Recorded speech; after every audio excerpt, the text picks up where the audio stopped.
was about Daniel. Daniel 8,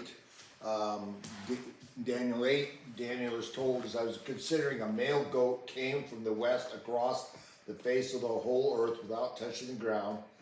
Goat had a conspicuous horn between his eyes. And he came to the ram with 2 horns, which I had seen stand on the bank of the canal. Now, the ram with the 2 horns earlier has been clarified because he's next to the canal, is Iran. So this is Iran. This ram is Iran. And he ran at him in his powerful wrath, and I saw him come close to the ram, and he was raged against him and struck the ram and broke his 2 horns. So the ram has 2 horns, and I've always thought of the ram's 2 horns as being Rossi and Al-Khamenei, the Muslim leader. What is his name? Oh, Ayatollah? Ayatollah Khomeini, yeah. Okay, so Rossi and Khomeini as being these 2 horns, broke 2 horns. So, but Pete wanted to know, could Rossi's death be this? Could it be Rossi being the president of Iran dying, and then his number 2 guy, who was his minister of defense, was also with him, died? Could we have mistaken the 2-horn goat of Iran, Persia, and could this have been fulfilled? And the question is a legitimate question, but we want to see what it says. And we have to remember, prophecy is a lot of, what would we call it, figures of speech. Prophecy contains figures of speech, but at the same time, prophecy also contains a truth. So it can be very difficult to determine what is symbolic, what is a figure of speech, and what is actual truth. And I've always been a literalist. That meant I believed literally that, as well as I could, that it was going to happen literally. So if this was to happen literally, and we see the goat that came, the male goat that came from the west across the face of the whole earth without touching the ground, and we are told that that is Yavan. And I saw westward, and we're told that further down, that that's Yavan, and it's often translated as Greece. And so this is the prophecy in Daniel 8:4, and then the great horn was broken, and instead of it, there came up 4 conspicuous horns towards the 4 winds of the heaven. So I'm starting to see that this prophecy right here could have been fulfilled when the Ottoman Empire ceased in World War I. And here's what it says. As I was considering, a male goat came from the west across the whole earth without touching the ground. So he did something, and the goat had a conspicuous horn. He had and the horn is always a king or a ruler. He had a conspicuous ruler between his eyes, and he came to the ram, which is Iran, with the 2 horns, which had 2 leaders, which I had seen standing on the bank of the canal. He ran at him in his powerful wrath, and I saw him come close to the ram, and he was enraged against him and struck the ram and broke his 2 horns off.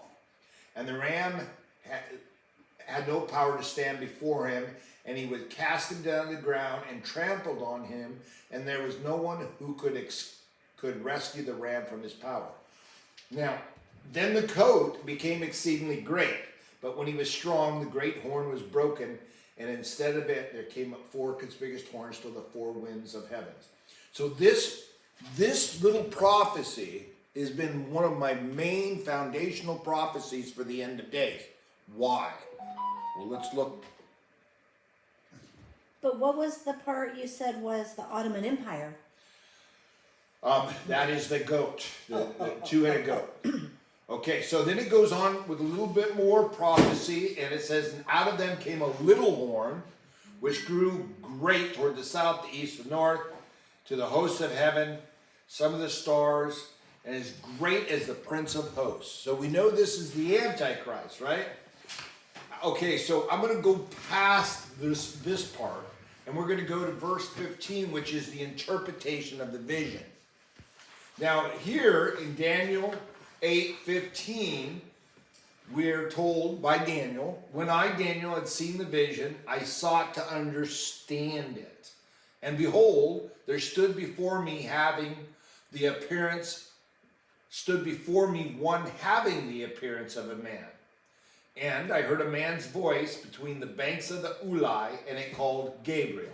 So when it mentions Ulai, we know that that's the same area. That's Iran. That's the banks of the Ulai, which is the canal, or the river in Iran. And it said, Gabriel, make this man understand the vision. So Gabriel, we've all heard of Gabriel before.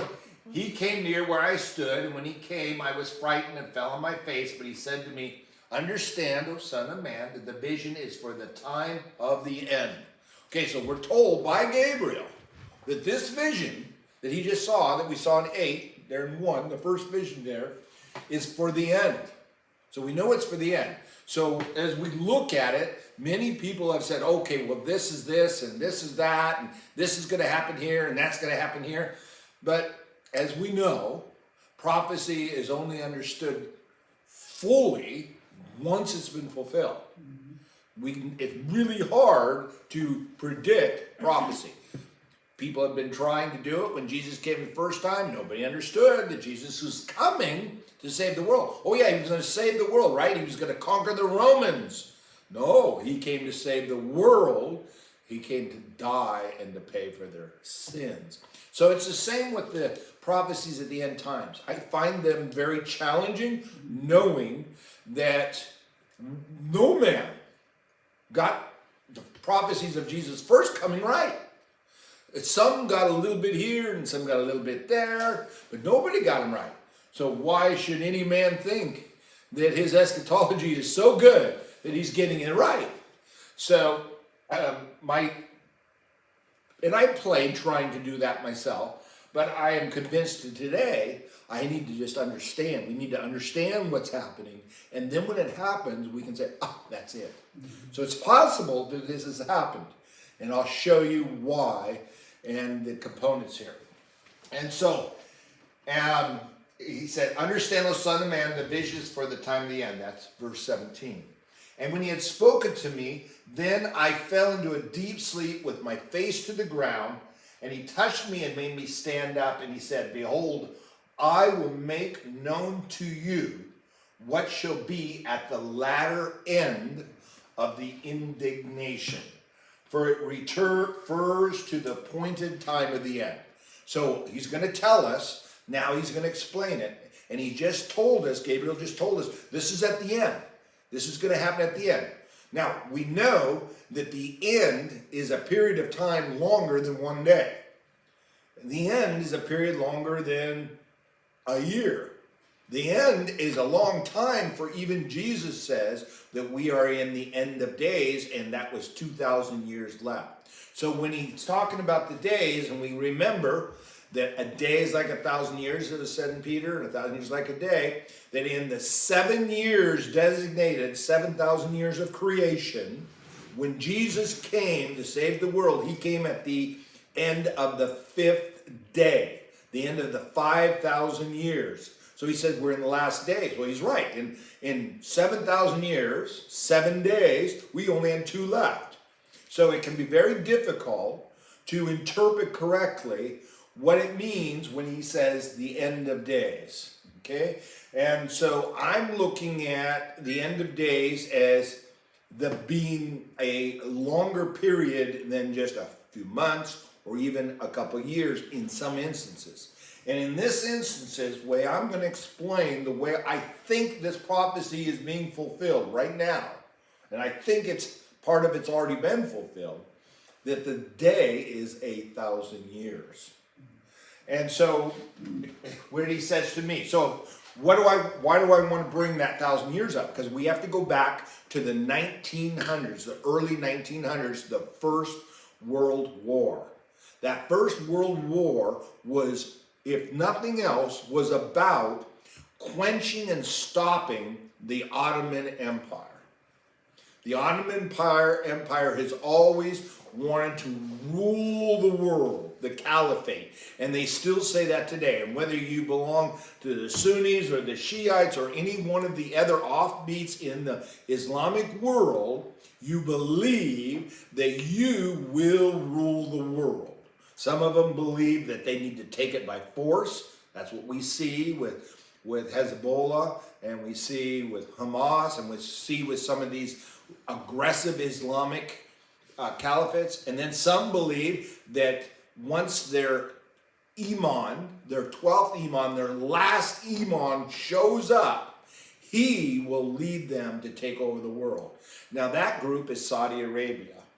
Saudi Arabia feels that way. That's why we can get along with Saudi Arabia, because they're waiting for their imam to show up. Then they will conquer the world. So in these events, it's very possible that the Ottoman Empire that was destroyed in the First World War and broken up is this breaking up. And if it is so, then we're into the latter parts of the prophecy. Now, most people think when they talk about prophecy end days, they say, well, that or a lot of the prophecy teachers think this has not yet been done, that we're still not there. In the last couple years, this is going to happen. And I look at that perspective as legitimate. For it said that from Greece, which is the Istanbul area, that the goat is going to go without touching the ground, over the ground, and destroy the two kings of Persia. And I've always thought, well, that could be a missile. Fire from that area, comes over and destroys Iran. But there's another option which plays out a little bit differently. And that is that, and I will read here. And when he spoke to me, I found in deep sleep, and he said, behold, I will make known to you what shall be at the latter end of the indignation. Now, we have to understand what he means when he says indignation. So let's go over here to the Hebrew, and he's speaking, and we read right to left, and he's speaking at me. In a trance I fell on my face to the ground, and he touched me, made me stand up, put me on my feet, and said, I make known to you about what will happen, the period of the indignation or curse. This is the word right here. Hazayam. We, Strong's just says indignation of men. It's not really anything more that. The curse, it could be the curse. So it could be the curse of men. If we look at this word indignation 2195, it's a noun, a scolding, a curse. It's singular, it's absolute. So it's fully completed. The curse is fully completed. Okay, the indignation is fully completed. Now, we do